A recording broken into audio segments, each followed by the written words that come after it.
আসসালামু আলাইকুম রহমতুল্লাহ বরকাত। ওয়ালাইকুম আসসালাম রহমতুল্লাহি ওয়া জীবনের গল্পের এপিসোড থেকে আপনাকে স্বাগতম। আমরা আপনার জন্ম থেকে এই পর্যন্ত প্রত্যেকটা স্টেপের আপনার জীবনের মূল ঘটনা প্রবাহ থেকে আমরা শিক্ষণীয় কিছু জানতে চাই, যেটা আপনি আপনার ক্ষেত্রে গুরুত্বপূর্ণ মনে করেন এই প্রজন্মে যারা আমরা আছি এদের জন্য। সো আমি আপনাকে এজন্য আপনার শৈশব থেকে আপনার বর্তমান পর্যন্ত, সেক্ষেত্রে আপনার জন্ম থেকে শুরু করতে পারেন। সেক্ষেত্রে আপনি কোথায় জন্মগ্রহণ করেছেন এবং আপনার শৈশব কেমন কেটেছে এখান থেকে আপনি শুরু করতে পারেন। ধন্যবাদ আপনাকে। কাইন্ডলি আপনার পরিচয়টা দিয়ে নিন একটু কাইন্ডলি। বিসমিল্লাহির রহমানির রহিম। আমি আব্দুল কাদের, বাবা শহীদ মুক্তিযোদ্ধা আব্দুল মালেক, আমার দাদা তজিমউদ্দিন আহমেদ। আমাদের বংশগত শেখ পরিবার, কিন্তু তারা পরবর্তী ব্যবসার কারণে তাদেরকে ব্যাপারী বংশ বলা হতো। তো যাই হোক, ছোটোবেলার থেকে অনেক আনন্দ ভিতরে, অনেক ভালো পরিবেশের ভিতর থেকে মানুষ হয়েছিলাম। সেটা ছোটবেলা বলা চলে। আমার জন্মের পর থেকে 7-8 বছর পর্যন্ত অনেক আনন্দ, অনেক সুন্দর পরিবেশে বড় হইতেছিলাম। ইতিমধ্যে 1971 সাল, একটা কথা বলতে ভুলে গেলাম, আমার জন্ম 1962-র 29শে নভেম্বর। এটা আমার জন্মগত তারিখটা। আর ছাত্র জীবনে সেটা আর একটা একটু চেঞ্জ হয়ে গেছে। ছাত্র জীবনে আমি সেটা পরিবর্তন হওয়ার কারণ হলো, এর ভিতরে চলে আসে 1971 সাল।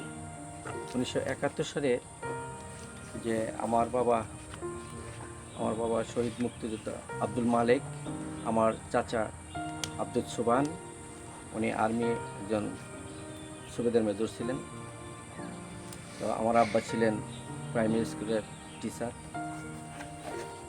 উনি তিন্নি প্রাইমারি স্কুলের শিক্ষক ছিলেন। তো আমরা ছোটোবেলার থেকে দাদাবাড়ি দেশে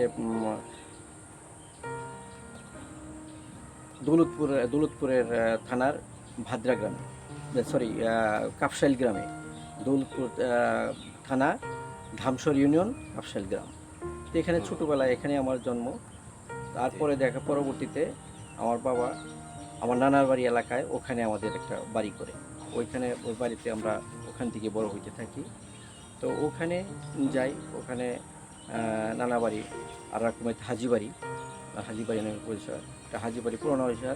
আমার নানা বা তার বাবা সবাই শিকদার বংশ, হাজি গোলাম আলী শিকদার, হাজি বসরত শিকদার, তারপরে আমার নানা হাজি বসরত শিকদার। ওই বাড়িতে আমি বড় হই ছোটোবেলা থেকেই। আমার মামাতো ভাইরা, আমার অন্যান্য ভাইরা যারা ছিল, তারা একসাথে আমরা খুব আনন্দের ভিতরে চলতাম। ইতিমধ্যে যখন স্বাধীনতা যুদ্ধ আসে, তখন যুদ্ধের সময় আমাদের জীবনে একটা বড় ধ্বংস, বড় কষ্টের সময় শুরু হয়ে যায়। স্বাধীনতা যুদ্ধে পয়লা আগস্টে আমার আব্বা স্বাধীনতা যুদ্ধে শহীদ হন। তার শহীদ হওয়ার পিছনে কীভাবে হলো, উনি ছিলেন এখানে সাটুরিয়া থানার দরগ্রামের যে এলাহি বক্স ছিলেন, এলাহি বাহিনীতে উনি যোগ দেন মুক্তিযোদ্ধা হিসেবে। তো ওখানে মুক্তিযোদ্ধা হিসেবে যোগ দেওয়ার পরে ওখান থেকে, তো একটা কথা ছিল, দরগ্রাম স্কুলে, আমার বাবাও দরগ্রাম স্কুল থেকে পড়াশোনা মেট্রিক। ওখান থেকে স্বাভাবিকভাবে বাবা, আমার চাচা দুজনেই ওই স্কুল থেকেই পড়াশোনা করে ওখান থেকে মেট্রিক পাস করেন। সনটা আমার মনে নাই, তবে 1956 হবে, 1956 সালে সম্ভবত এরকম আছে। তো 1956 সালে ওনার SSC পাস করেন। তো ওই একই পরিবার। তারপরে আমার চাচা বাবা এরা দুজনেই যখন ওই যুদ্ধে চলে যান, যদি চলে যায় তারা যাওয়া যুদ্ধই হয়। চাচা হলো আপনার সেই সিলেট থেকে যুদ্ধ করেন, ওখানে সিলেটের কমান্ডার ছিলেন, মুক্তিযোদ্ধা কমান্ডার। তো মুক্তিযোদ্ধা কমান্ডার সে উনি মেজর জেনারেল ওসমানী ছিলেন, ওনার আন্ডারে ওনার ওখানে সেই যুদ্ধ করেন। যুদ্ধ করার পরে তারটা একটু পরেই বলি, আমার বাবার যা বলতেছিলাম, আমার বাবা এখান থেকে দিল্লি স্কুলে উনি শিক্ষকতা করতেন। তো যখন আর আমাদের গ্রাম দিল্লির স্কুল থেকে শুরু করে আমাদের গ্রামটা 1 কিলোমিটার ব্যবধান, কাফসাইল গ্রাম। তো এই কাফসাইল থেকে দিল্লি, কাফসাইল থেকে এখান থেকে ওনারা স্কুল করতেন। তো উনি পরবর্তীতে যখন আমাদের ভাদ্রাতে চলে যায়, নাগরপুরের অদূরে ভাদ্রা গ্রামে, দৌলতপুরের পাশাপাশি, তো নানাবাড়ি এলাকায়, ওখান থেকে উনি প্রতিদিন সাইকেল নিয়ে নিয়ে এসে এখান থেকে স্কুল করতেন।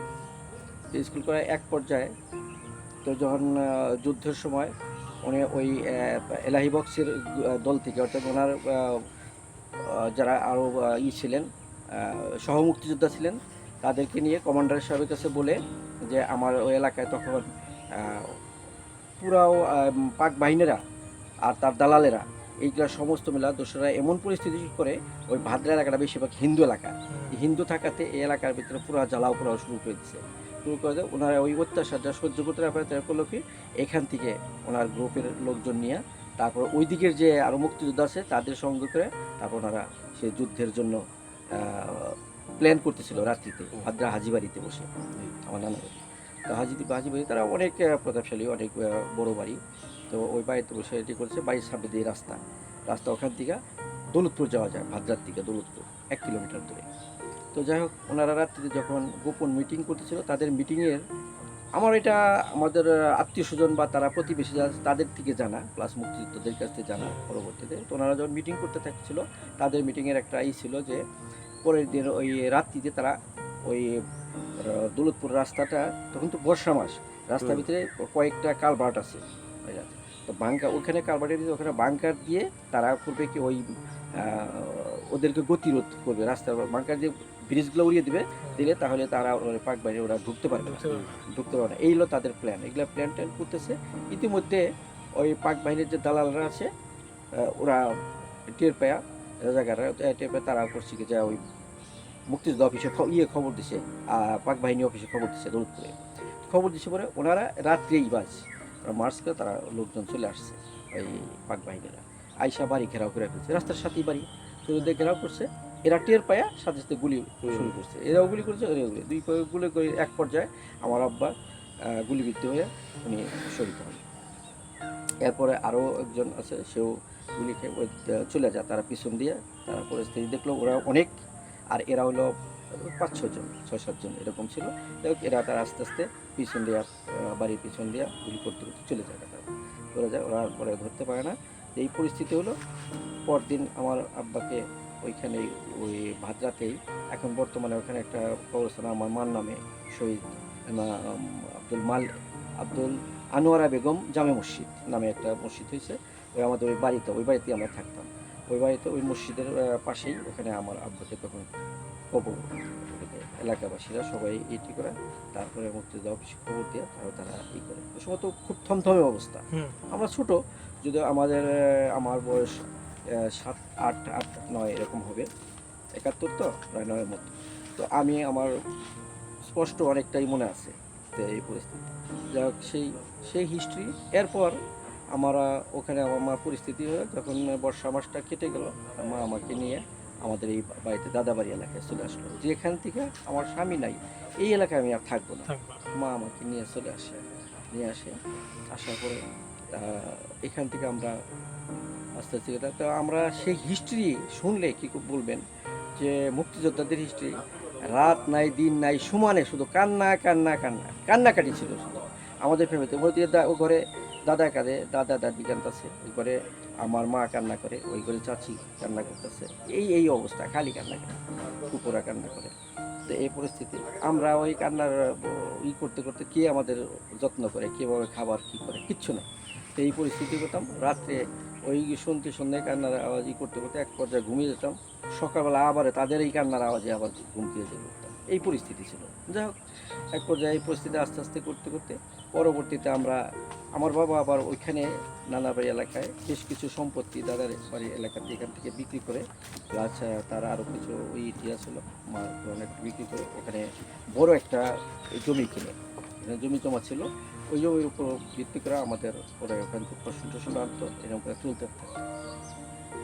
দাদাবাড়ি এলাকাও কিছু সম্পত্তি ছিল, ওখানে যে মিলে আমরা চলতে থাকতাম। কিন্তু আমাদের তো বাড়ির গার্জেন নাই, সেই কষ্ট মানে সেগুলো আর বলে কী করবো। ওদিক থেকে বাড়িঘর সব নিয়ে গেছি ওইখানে, এখানে আসছি বহুত কষ্ট করে। তারপরে দাদা বাড়িতে আবার দাদা একজন কী করলো, তার যে সয় সম্পত্তি সে আস্তে আস্তে পুত্রদের শোকে সে পাগল হয়ে যায়। সে কী করতো, তার সম্পদ যেখানে যাইতো, যার কাছে বলতো তার এটা আদর যত্ন করতো, এটি করতো, তাকেই লিখে টিকে দিত, নিয়ে নিত। স্বাধীনের পরে এই অবস্থা, পুকুরে নেয় কিছু কিছু। আমাদের বাড়ির যে দাদার বাড়ির যে বাড়িটা আসলো প্রায় 100% উপরে বাড়ি, সে বাড়িটাও ওই লিখে দিয়ে নিয়ে যায় ইয়েরা। তো লিখে নিয়ে যায় ওই ফুফুর যে শ্বশুররা ছিল, তারা ইটি করে বুদ্ধি করে তারা নিয়ে যায়। পরবর্তীতে যাই হোক এলাকার মানুষের সবাই ধরার পরে আমাদের যারা ইয়ে আছে এদের নামে, আমি ভাইয়ের ভিতরে একা, আর আমার চাচারা বা স্বাস্থ্য ভাইরা আছে, ওরা ওই রকম আছে, তো ওদেরকে নামে লিখে দিতে বাধ্য হয় ফুপুরা। তখন তারা দিয়ে দেয়। তা আমার বাড়ির অংশ লিখে দেয় দিলে, কিন্তু আপনারা কয় ভাই বোন ছিলেন? আমার ছিল 2 বোন, আমি 3 জন, আমরা 3 জন। আগে আরেকটা বোন ছিল, সে বোনটা আমার ওই অনেক আগেই মারা যায়। তো এতে বলবে পরে আস্তে আস্তে 1975 সাল আমি লেখাপড়া করতে করতে আমার ডিলে হয়ে যায়। লেখাপড়া করতে করতে পরে যাই হোক আমি যে জায়গা ক্লাস 5-এ পড়তাম, আমি দেখা গেল যে ওই ইয়ের সময় 72-73, কিন্তু সেখানে আমার লাস্টে 1975 সালে আমি প্রাইমারি স্কুল পাস করি। তো ইতিমধ্যে আমার যে বড় বোন শামসুন নাহার, তো বড় বোনের বিয়ে হয়ে যায়। বড় বোনের বিয়ে হয় ওই পাশেই গ্রামে। তো যেটা বলতেছিলাম, ওই আমার আব্বার আবার নানা বাড়ি হইতেছে পাশের গ্রাম, অনেক তারা বেশ প্রতাপশালী। তারা ওই এলাকার যে চেয়ারম্যান বলে ভাগ্যবতী সরকার, তার ছেলে হলো শাহাব আলী সরকার, উনি সে তৎকালীন সময় ওখানকার চেয়ারম্যান। তো ওই চেয়ারম্যান হলো আমার আব্বার হচ্ছে মামা, তো ওনারা সব মামার বাড়ি। তো ওনারাই তারা ইটি করে, তখন তার ছেলে একজন ছিল আব্দুল গফুর চেয়ারম্যান। তারপরে ওই ইয়ের পরে তারপরে গফুর চেয়ারম্যান হয় ওনার ছেলে, তো আব্বার মামাতো ভাই। সেই আর কি আমার বোনকে যে ওই ইটি করে বিয়ে দেয়। বিয়ে দেয়, সে ফ্যামিলিটাও বেশ বড় ফ্যামিলি, তার অনেক ভালো। তা আমার ভগ্নিপতি ছিলেন একজন আর্টিস্ট, সে আর্ট করতে পারতেন। তো উনি এসএসসি পাস করেই তখন সে আর্ট কলেজে ভর্তি হয়। ওখানে আর্টিস্ট হয়ে যায়। তারপর ওনার কাছ থেকে আমি পরবর্তীতে ওই লেখাপড়ার ফাঁকে ফাঁকে ওনার কাছ থেকে আর্ট শিখতে থাকি। এই আমার জীবনের যে একটা ধারাবাহিকতা কীভাবে আগায় সেটা বলতেছি। তো করতে থাকি, আর এক পর্যায়ে আমি 1982 সালে 82 সালে আমি এসএসসি পরীক্ষা দিই। তো আমার রেজাল্টটা একটু খারাপ হয়, ওই কারণে আমি ঠিক মতোই করতে পারি নাই, একটু খারাপ হওয়াতে ওই সময় আমাকে দিল যে সাধারণ ম্যাট্রিক পাস, মানে খুব ইটি করে টেনে যেটা বলে। তো ওইটা আমার মা বা আমার মামাতো ভাইরা তারা এতে খুশি না, কারণ এই পাশে তোমার চলবে না, ভালো পড়াশোনা করতে হবে, ভালো করে তোমাকে করতে হবে। তখন তাদের ইয়েতে আমি কী করলাম, আবার যে আমি তাহলে এই স্কুলে আমি পড়বো না, আমার জুনিয়রদের সাথে আমি পড়াশোনা করে এটা হয় না। পরে আমি ওই দরগ্রাম কলেজে বাবা যে স্কুল থেকে পাস করছিল ওই স্কুলে গেলাম। তো ওখানে গেলাম, তোমার ওই গফুর কাকা যে চেয়ারম্যান, উনি আমাকে নিয়ে ওখানে একটা লজিং ঠিক করে দেয়, জায়গা ঠিক করে ওখানে ঠিক করে দিল, ওইখানে আমি পড়াশোনা করতাম। তো আগের এই চলটা ছিল জায়গের কথা, থেকে ওখানে পড়াশোনা লজিং তো ওখানে থাকতাম। তো ওই বাড়িতে ওনারা বেশ ভালোবাসতো আমাকে। আমি ছোটোবেলা থেকেই খুব ছিলাম, মানে এরা নামাজ রোজা সব দিক দিয়ে অন্যরকম করতাম। ওই মসজিদে বাস করতে নামাজি প্রায় আমি নিজে আজান দিয়ে নামাজ পড়তাম, আজান দিতাম। মুরব্বীরা খুব সেই মুরব্বীরাও খুব আদায় করতাম। তো যাই হোক এক পর্যায়ে পরে ওখান থেকে আমি আবার ম্যাট্রিক পরীক্ষা দেওয়ার পরে ওখানে আমি আর্টসের থেকে 552 নম্বর পেয়ে আমি সেখান থেকে তখন আমি এসএসসি পাস করি। তখন ভালো একটা রেজাল্ট করি, করার পরে এরপরে আমি প্রথম 13 শ্রী না ওই আপনার ঘিউর কলেজে আমি ভর্তি হই। ওখান থেকে পরবর্তীতে এরকম প্রথম ওই সারতে পারি না, এই জায়গায় দেরি করছি, ওই চাকরি টাকরি করবো এই সেই। পড়াশোনার খরচটা ওই সময়টা কিভাবে কি পয়সার খরচ বা পারিবারিক খরচ মা ব্যবস্থা করতেন। মা কি করছে, ওই আমাদের যে বাবার যে সম্পদ ছিল, ওই সম্পত্তি আমার মনে আছে প্রতি 1% জায়গা তখন 50 টাকা করে বিক্রি করছে। এরকম ফার্স্টে বিক্রি করলো আমার মা 20% জায়গা 1000 টাকা, 1000 টাকা সেই ভাদ্রাতে। এখন 1% দাম হয়েছে প্রায় 5 লক্ষ টাকা। এইভাবে বিক্রি করে সে আমাদের তখন ওইগুলোতে পড়েছে। তারপরে আস্তে আস্তে আস্তে আস্তে অনেকবার অনেক সম্পত্তি, আব্বার বেশ সম্পদ ছিল, মানে ওই পর্যায়ক্রমে বিক্রি করে করে আমাদেরকে মানুষ করছে। কখনো আমাদের কষ্ট কীভাবে সে বুঝতে দেয় না, যে না ঠিক আছে এত কষ্ট করে পোলাপান হয়ে যাবে তা তো করতে, কিন্তু অথচ দেখা গেলো আমার অন্য অন্য চাচাতো ভাইরা বা ইয়েরা ও চাচার কথাটা বলতেছিলাম। তো আমার যে চাচা, মেজো চাচা, সেও স্বাধীনতা যুদ্ধের 2 দিন আগে, 2 দিন শেষ হবে আর 2 দিন আছে, এই সময় আমার যে চাচা আব্দুল সুবান, উনিও সেই সমুদ্র, উনি 12 সমুক্তির কমান্ডার ছিলেন। তাকে কী কমান্ডার যেন বলা হতো, প্লাটুন না কি, সেক্টর কমান্ডার না সেক্টর কমান্ডার না, সেক্টর কমান্ডার না, তারপরে আর কি যে ওনার সিলেটের ওইখানে ছিলেন। তো ওইখানে উনি একজন সুবেদার মেজর, ওনাকে বড় একটা দায়িত্ব দিছে, ওই হিসাবে ছিলেন। ওই সময় উনি হঠাৎ করে ওই যখন পুরা যুদ্ধ করে, তারা 300 মুক্তিযোদ্ধাকে তারা পাক বাহিনীকে 300 পাক বাহিনীকে তারা মেরে ফেলে তারপরে এরাও মনে করে এদের ভিতর থেকে অনেক ইঞ্জুরি, অনেকে হয়। আর দাদা চাচা পরে ওই শেষের দিকে, একদম যুদ্ধ শেষের দিক দিয়ে উনিও উনিও শহীদ হয়ে যাবেন। তাহলে ফ্যামিলিটা পুরো শেষ হয়ে গেল, দুইটা ফ্যামিলি, দুইজনই।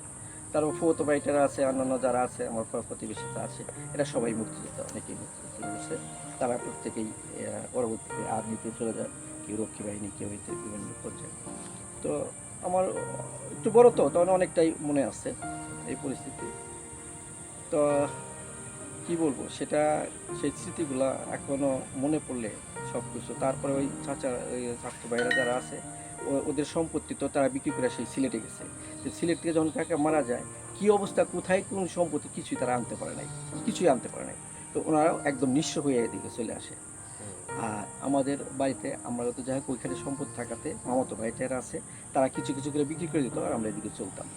দাদা বাড়ি যে সম্পত্তি আছে সেগুলোও আমরা আস্তে আস্তে বিক্রি করে এরকম করেছে। এক পর্যায়ে যাই হোক ওই যে হ্যাঁ, ওই ভগ্নিপতির কাছে আমি যা, তখন আমি কাজ শিখি। আর আমি পরে লেখাপড়ার ব্যাপার হলো, আমি তখন দেবেন্দ্র কলেজে ওখান থেকে ট্রান্সটিসি নিয়ে আসে এখানে আসলাম, এখান থেকে পড়াশোনা করে ইন্টার শেষ করি, ডিগ্রি দিয়ে করি, কিন্তু পরবর্তীতে আমার বেশি একটা আগানো হয়নি, এই পর্যায়ে গেছি।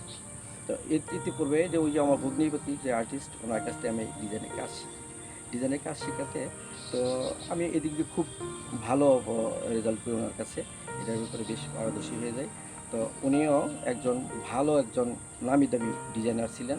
উনি ঢাকা টেক্সটাইল এখানে জব করেন, সেই সাথে আরও বেশ কিছু ড্রাইং প্রিন্টিং ফ্যাক্টরি আছে, জনি, পাকিজা, নন্দিনী, নীলোফার, বৌরানী, সুন্দরী, এবং অনেক ওষুধ ফ্যাক্টরি, ড্রাইং প্রিন্টিং, ওই ড্রাইং প্রিন্টিংয়ে ডিজাইনের কাজ করতো। তো এই পরিস্থিতি এক পর্যায়ে উনি হঠাৎ করে অসুস্থ হয়ে পড়েন। অসুস্থ হয়ে পড়াতে, যখন ওই ভগ্নিপতি অসুস্থ হয়ে যাওয়ার পরে এখন সে তার যে দায়িত্বটা তখন সে আমাকে দিয়ে দেয়, যে কাজে তুই এই ব্যবসাটা, আমার ব্যবসা তুই চালাইতে পারবি, তুই চালা। তখন আমি কিছুদিন এটি করি, পরবর্তী উনি কোনো যেন এক কাজ করো, আমি তো এই করতে পারছি না, তোমার মতো তুমি নিজের কারখানা তুমি নিজে করে নাও। তখন সে বলাতে আমি যাই, তখন প্রথম মিরপুরে আজিজ খানের কারখানা, ধলেশ্বরী ডাইং নামে, ওই কারখানায় আমি নিজে যাই, প্রথম যে তাদের সাথে ব্যবসা শুরু করি। ওনার ওখানে অল্প কিছু লোকজন নিয়ে, এই ভাঙ্গা ফ্যান, টেবিল, এই দুইটা এইটি এরকমভাবে নিয়ে প্রথম যে শুরু করি, কিছুই না, মানে এটা বলতে হয় এখন যেটা আমার আশেপাশে পড়ে থাকে তার চেয়েও আমি নর্মালভাবে আমি চলে গেছি। তো যাই হোক, ওখানে এটি করলাম। তো ওই মালিকে আমার অত্যন্ত ভালোবাসতেন, আজিজ খান। সে আমার আসার ব্যবহারে, আমার কাজে কামে সব কিছু দিয়ে সন্তুষ্ট হয়ে সে বললো কি, ওনার কারখানার যে টোটাল দায়িত্বটা আমাকে দিয়ে দিল। তা আমি ওনার কাছ থেকে এই কাজ করতে লাগলাম। এক পর্যায়ে আমি বললাম যে আপনার এখানে তো কাজ করতেছি, তো আমি বাইরে কিছু কাজ করতে পারি? হ্যাঁ বাবা, তুমি করতে পারো, দেখো বাইরে যদি তুমি আমারটা দিয়ে শেষ করে করতে পারো। এরপর আমি কিছু কর্মচারী আস্তে আস্তে নিজে ওখানে অ্যাডজাস্ট করে তারপর আমি বাইরেও দেওয়া দিলাম। তখন আমি ইসলামপুর, ঢাকা ইসলামপুরে শুরু করি আমার যে ব্যবসা জীবন পূর্ণ আগায়। তখন আমি ঢাকা ইসলামপুরে আমি ঝুমকা টেক্সটাইল, ওটা আমার ঝুমকা, প্রথম ঝুমকা টেক্সটাইলে কী পাওয়া যায়, আমি যে আজকালের যে যে ছেলেপেলেদের তাদেরকে উদ্দেশ্যে আমি একটা কথা বলবো। এখন কষ্টের জীবন তো শেষ হয়ে এখন এদিকে আসলাম। আমি যখন প্রথম এই ঝুমকা, মোটামুটি মানে হ্যাঁ, সংগ্রামী জীবন সংগ্রাম জীবন শেষ করে এখন শেষ আসলাম করে আমি এখন আমার এই মোটামুটি একটা অবস্থায়। Stable condition. তো আমি তখন ওনার ওখান থেকে যাই, যাওয়ার পরে একটা ঝুমকা টেক্সটাইলে যাওয়ার পরে যাই দেখি ওখানে 11 জন ডিজাইন মাস্টার, আমার মতো, আমার চেয়ে আরও সিনিয়র বড় বড় 11 জন, তারা সবাই এই ডিজাইন করে। তো ওই মহাজনের কাছে যখন গেছি, তো মহাজন যে প্রথম যে বসলাম, বসে রইলাম, কিচ্ছু বলতেছি না, দেখতেছি, সব দেখি, কথাবার্তা শুনি, তারপর করে আবার চলে আসলাম। তো আমার তো তার অত দিনের পরে 4-5 বছরের অভিজ্ঞতা হয়ে গেছে, আমি এখান থেকে কাজ শিখছি বা করতেছি, ওনাদের এখানে বেশ নাম করছি, সুনাম হচ্ছে। তখন আমি বললাম কি, একদিন ওনারা সব চলে গেছে পরে, তারপরে আমি যাই বসলাম, সালাম দেখলাম, স্যার আমি আপনার সাথে একটু কথা বলতেছিলাম। বলো, কী বলবো বলো। আমি একজন ডিজাইন মাস্টার, তো আমি অমুকের কাছ থেকে কাজ শিখছি, নাম টাম বললাম সব কিছু। তো আমাকে চিন্তাছি না, তারপর কী বলো, আমার একটা কারখানা আছে, আমি ধরো সেটাইয়ে কাজ করি। ধরো সেটাইয়ে কাজ করো, ঠিক আছে, তাহলে তুমি ডিজাইন করতে পারবা? আমি যদি আমাকে বলেন, আমি 2-4টা ডিজাইন আপনাকে দিতে পারি, দেখেন কী অবস্থা। অর্ডার দিয়ে দিল, হ্যাঁ করো। তখন আইডিয়া করে ডিজাইন করতে হতো, নিজের ব্রেনের থেকে ডিজাইন করে করতে হতো, এই সম্পূর্ণ নকল টকল কোনো কিছু ছিল না, ব্রেন খাটিয়ে কাজ করতো। তখন আমি যা করলাম কি, আমার ওই লোকজনকে নিয়ে যে কাজ করতে থাকলাম, যে প্রথমে আমি 2টা ডিজাইন করলাম, 2টা ডিজাইন ওনার কাছে নিয়ে গেছি। ওই 2 দিন, একদিন না 2 দিন পরেই গেছি। 2 দিন পরে উনি যখন ডিজাইনটা দেখলো, দিকে তোমার এখান থেকে হয়েছে? আচ্ছা ঠিক আছে, নিয়ে গেল। নিয়ে যাওয়ার পরে তো আমি ওনার কাছে টাকা টুকা কিচ্ছু চাইলাম না, খালি দিয়া আমি সালাম দিয়ে চলে আসলাম, মানে আর কিছু না। ওনারা ব্যস্ত মানুষ, এত কথা তো বলা যায় না, তো আমি চলে আসছি। আসার পরে পরের দিন আবার গেছি, যাওয়ার পরে তুমি এক কাজ করো, তোমার ডিজাইনটা আমি ইটি করছি, করার পরে দেখছি, স্যাম্পল টাম্পল করছি, ভালোই হয়েছে, তুমি এক কাজ করো, কালকে আমাকে পারলে আরও 2-3টা ডিজাইন দাও। পরের দিন আমি আবার গেলাম, আমি যা করি, আমার তো রেডি হইতেছে সব ডিজাইন, আমি ওখান থেকে বাইসে দেখে আবার আরও 5টা নিয়ে গেছি। 5টার মধ্যে থেকে উনি দেখা উনি এখান থেকে 3টা নিছি, 3টা নিল, আর আগে 2টা, 5টা। আমি ওই দিনেও চলে আসলাম, টাকা আর চাই না, নিয়ে আসতেছি। আসার পরে আরও ওনারা এখানে 10-11 জন 12 জন এরা যায় আর সিরিয়াল দেওয়া চতুর্দিক দিয়ে বয়ে থাকে, মহাজনের চেয়ার টেয়ার সব দখল করে, এতে করে উনি বিরক্ত হইতেছে আস্তে আস্তে। আর আমার এই কাজগুলো যখন দিচ্ছি ভালো হইতেছে, 1 সপ্তাহের ভিতরেই ও তৃতীয়বার যখন আমি গেছি দিয়ে নিয়ে যাওয়ার পর কয়, কিরে বাবা তুমি টাকা নাও না কেন? আমি কি দিয়ে নেই, আমি কাজ করেছি, আমি নতুন মানুষ, কাজ করছি, কীরকম চলে না চলে এটা তো দেখার ব্যাপার না, তোমার কাজ চলতেছে মোটামুটি ভালো, তুমি টাকা নিয়ে যাও। তখন আমার কি করলো কি, ওনারা, আমি কিন্তু ডিজাইন বিক্রি করি 300 টাকা করে, 300 টাকা বেশি, তো উনি 400 টাকা হিসাবে দাম দিয়ে আমাকে ওদিকেও দিছি 3টা, আর আগে দিলাম হলো 2000 টাকা দিয়ে আগে দিলাম 5টা, 5-3 8টা হয়ে গেছে, 8টা 4,000 টাকা হয়, 4,000 টাকা, উনি আমাকে 3,000 টাকা, 3,000 না, উনি আমার 5,000 টাকা দিল। ওই সময় 5,000 টাকা, আমি 5,000 টাকা পাইয়া আমি কই মহা খুশি, 5,000 টাকা আমি পাইছি। এটা মোটামুটি কত সালের দিকে ঘটনা? তখন 90-র দিকে, 90-এর দিকে 90 হলে সালে। 90-এর টাকার দিকে অনেক টাকার দাম। দাম অনেক। 90 সালে 5,000 টাকা আমার কাছে, 5,000 টাকা পাই আমি খুব খুশি। 5,000 টাকা বাসায় গেলাম, রেখে গেছি, তখন মা বাসায়, আমি বিয়ে করি নাই, তো ওই অবস্থায় তো এক পর্যায়ে 5,000 টাকা নিয়ে গেছি, যাই বেশ আরও কিছু জিনিসপত্র কিনলাম, ডিজাইনের জন্য আরও জিনিসপত্র কিনলাম, আর ছেলেপেলেদের বললাম তোরা কাজ করবি খুব মন দিয়া, যা ওই দিনই করলাম, তোমার রাত্রে তোমাদের সাথে কথা আছে, তো কথা বলে ওই ছেলেপেলেদেরকে সব টাকা করে তোমাদেরকে যা রেট দিই, তোমাদের রেটে আরও 20 টাকা করে বাড়িয়ে দিলাম, কিন্তু কাজ করতে হবে অনেক উন্নত করে, ভালো কাজ করবো। তখন দিতাম হলো 150 টাকা করে ওদেরকে দিতাম, 150টা দিতাম, 70 বানালেন? হ্যাঁ 170 টাকা করলাম। আর আমি ওখান তো পাইতেছি এইভাবে, সবাই জানে, আর ওই আজিজ খানের কারখানা আছি, ওইখান থেকে আমি পাই হলো 300 টাকা করে। উনি 300 টাকা করে রেট দেয়, আর উনি দিতেছে আমার 400 টাকা করে। আমি কারো কাছে বললাম। এরপরে ওইখানে আজিজ খানের কারখানায় আরেকটা লোক ডিজাইন দিত, তার নাম সানোয়ার। উনিও ওই পাশে বাসা নিয়ে, আজিজ খানের পাশে বাসা নিয়ে থাকে। তারেও মোটামুটি আমি করে ফেলাইছি। ওনার থাকতে থাকতে ওই লোক আস্তে আস্তে কমে গেছে কাজ দেওয়া, আমার কাছ থেকে সব টাইম নেই, তো কমে গেছে। ও আশেপাশে দৌড়াদৌড়ি করে। তো ওইখানকার কিছু লোকজন তারা এই আমার প্রতি খুব হয়ে গেল। ওই যে তারা 10-12 জন আছে না, এটা এক জোট হয়ে তারা একটা হয়ে গেছে, এই ইউনিটি করে তারা করছে ওরা এখান থেকে সরাইতে দেবো যেভাবে হোক। এটা না সরাইলে আমরা এটা ব্যবসা করতে পারবো না। তো আমার এই চিপায় ও চিপায় জায়গায় জায়গায় তখন ওই যে এই ইসলামপুরের যে ইটা আছে না, এই কাগজের মার্কেটের ওই চেপায় একজন ধরছে, কুষ্টিয়া চুয়াডাঙ্গার কয়েকটা ছেলে পেলে ওরা ধরছে। আমার মারবো এই মুখ আমি শুনো, মারও যা করো, তার আগে 2টা কথা শোনো। মা, তোমাদের সমস্যা কোথায়, কি করতেছি আমি? না, এখানে আইসা এনে আমার সিনিয়র ভাইরা, আমার সিনিয়ররা তারা ডিজাইন করে, আপনার তাগের সাথে তাগর টেক্কা দিয়া আপনার এভাবে ডিজাইন দেওয়া লাগছেন, আমাকে পার্টি নষ্ট করে লাগছে, এটা কারণ কি? পরে আমি একটু মিথ্যার আশ্রয় নিলাম। আমি এই বড় ভাইয়ের সাথে আমার আর কি অনেক আগের থেকেই আচ্ছা পরিচয়, উনি আমাকে এখানে পাঠাইছেন। ওই কয়দিনের ভিতরে আবার ওনার যে বন্ধু যারা সিনিয়র ওই এলাকার, তার নাম তার এটা আমি সংগ্রহ করে ফেলছি। আসলে আল্লাহর তরফ থেকে এগুলো হইতেছে। তো আমি ওনাকে নিছি যে কার নামটা বললে ওরা আমাকে, তখন আমি বলছি যে উনি আমাকে এখানে আনছেন। তো ওরা আমাকে আর মারার তো দূরের কথা, আস্তে করে কাটা পড়লো। না, যাই হোক, এদের সিনিয়র জুনিয়র মাইনা একটু চলে। আমরা তা তো অবশ্যই, এনে যারা আছে এরা সব সিনিয়র ভাই এরা আছে, আমি তাদের সাথে আমার কোনো নাই। তারা করবে তাদের মতো, দেখেন জিজ্ঞেস করে, আমি কারোর সাথে কোনো রকম কোনো কিছু করি না। যাই হোক, এক পর্যায়ে এটা বিশাল অনেক বড় ঘটনা। তো পর্যায়ে ওখানে কিছু করতে পারবো না। আমি যাই ওখানে ঝুমকাতে যাই হাজি সাহেবের কাছে এক পর্যায়ে খালি বললাম, স্যার আমি তো আপনার এনে কাজ করবো কী করে? আমি তো এনে আপনার যারা যারা আছে এদের সাথে আমি পায়ে উঠতেছি না। কেন?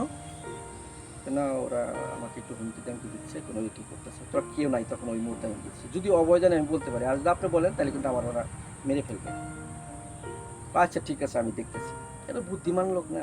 তো উনি জামাত ইসলামের একজন আমিরের, ওই যে নিজামী সাহেবের হলো বন্ধু, এই আজিজুল হক সাহেব, ওনার ম্যান অফ পাবনা বেড়া বেশ বিশিষ্ট ব্যক্তি।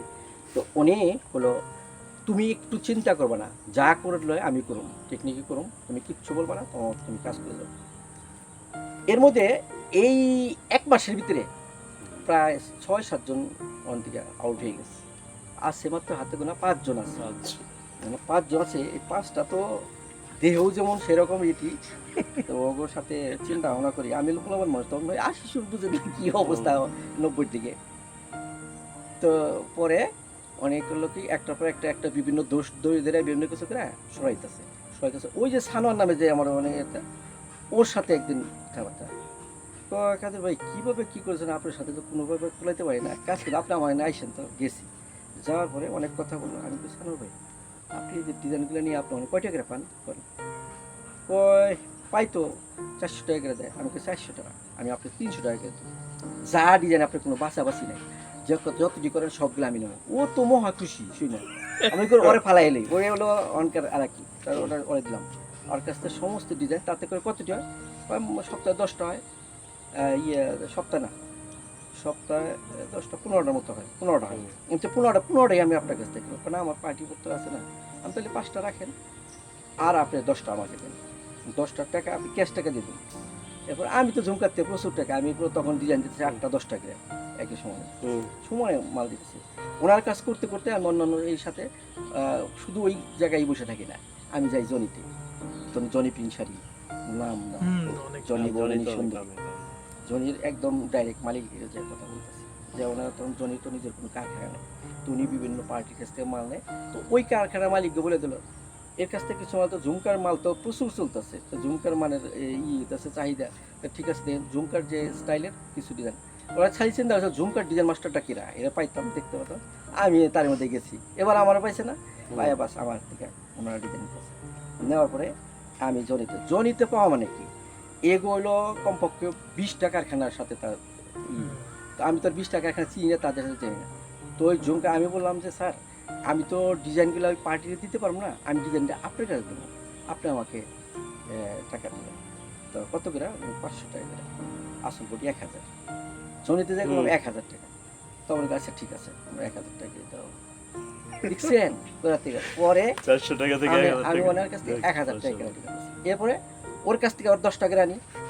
তো ও দেখে ওই 5টাও বেচা ওর কষ্ট হয়ে যায়, মানে ঠিক মতো এটি চলে না। আর আপনি 10টা আমি 10টা, ওর 10টা তো আনছি, একটাও থাকে না। প্লাস আমার তো আমার নিজের এখানে 20-30টা মতো হইতেছে, আর ওর 10টা। এরপরে যে ওর যে আরো যেগুলো আছে না, ওদের ওইরকম টেকনিক ওরা করলো। তো ওদের কাছ থেকে ও বুদ্ধি করে ওদের কাছ থেকে ডিজাইন না দিলাম। আমি বাহির থেকে 50 টাকা ডিজাইন টানতাম করে, 50টা ডিজাইন বাহির থেকে লই, আর আমার এখান থেকে হইতেছে 60-70টা। এইগুলো মিলিয়ে আমি সমানে কাজ করি। তখন করতে করতে প্রতি সপ্তাহে বৃহস্পতিবারও আমাদের সপ্তাহ, বৃহস্পতিবার হলে সপ্তাহ, তাতে আমি তখনকার বাজারে 50,000 টাকা 60,000 টাকা করে আমি বৃহস্পতিবারে পেমেন্ট পাই। আর অন্যান্য দিনে তো সব সমান আছি। আর আমার ছেলেপেলেরা যারা আছে এগুলা বাড়তেছে। তো ইতিমধ্যে আমি আবার আমার বিয়ে হয়ে যায় প্রায় 1 বছর পরের কথা, 1 বছর পরে আমার বিয়ে হলো 91-তে। 91-তে বিয়ে করি। করার পরে আমার শ্বশুরে ওনাদের আছে, ওইখান থেকে বেশ কিছু ছেলে পেলে তারা ওই কাজ শেখার জন্য আসে। আবার আমার মামার বাড়ি এলাকার থেকে ওখান থেকেও বেশ কিছু ছেলে, তখনকার সিস্টেম ছিল একটা ছেলে কাজ শিখতে গেলে সে 10,000 টাকা দিবে, দিয়ে তারপরে 3 মাসের 6 মাসের নিজস্ব খরচে খাবে। আমার ওখানে ম্যাচ করা আছে, 40-45 জন কর্মচারী হয়ে গেছে এর মধ্যে, এরা ম্যাচ করে খাবে। আমি ওই ইতিমধ্যে আমি ওই ধরে সুইডাং থেকে চলে আসছি, জুরাইন চলে আসছি, তখন জুরাইনে ওই কারখানা করছি। তাই ওখান থেকেই ওনাদের কিছু হলো শুরু কাজ করে দিতাম, ডিজাইন দিতাম। কিন্তু তখন ওনারাও 400 টাকা করছে রেট, যেন আমি এই রেটে আমি পাই না, ওনারা 400 টাকা দেওয়া।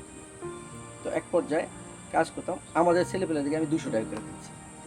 1 বছর পরে আমি ওদের 200 টাকা করে দিই, আর আমার তো কাজ চলতেছে।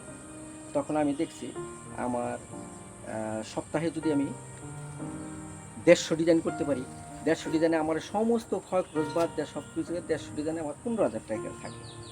15,000 টাকা থাকে। এরপর আমি ইতিমধ্যে করতে করতে 15,000 থেকে, তো ওই যে কিছু কিছু বড় বড় পার্টির কাজ দিই, ওখান থেকে যে পাই, তো ওখান থেকে মিলে আমার প্রায় 40-45,000 টাকা করে আমার দেখা যাচ্ছে সপ্তাহে আমি করতেছি। তো ওইখানে আমি কিছু কিছু টাকা আমার ওই শ্বশুরবাড়ি এলাকায় কিছু জমি টমি কিনলাম, উনি এটি করে দিয়েছে আমাদের এলাকায় কিছু। তারপরে ঠিক 3-4 বছরের মাথায় আমি বসুন্ধরায় একটা প্লট বুকিং দিলাম। মানিগঞ্জে এখন যে আমার বাড়িটা, এই বাড়িটা তখন আমি 6,500 টাকা শতাংশ, 29% জায়গা কিনা আমি ওই বাড়িটা করি। এই টাকা তখন আমার জন্য 1 মাসে 1.5 মাসের ইনকামের 2 মাস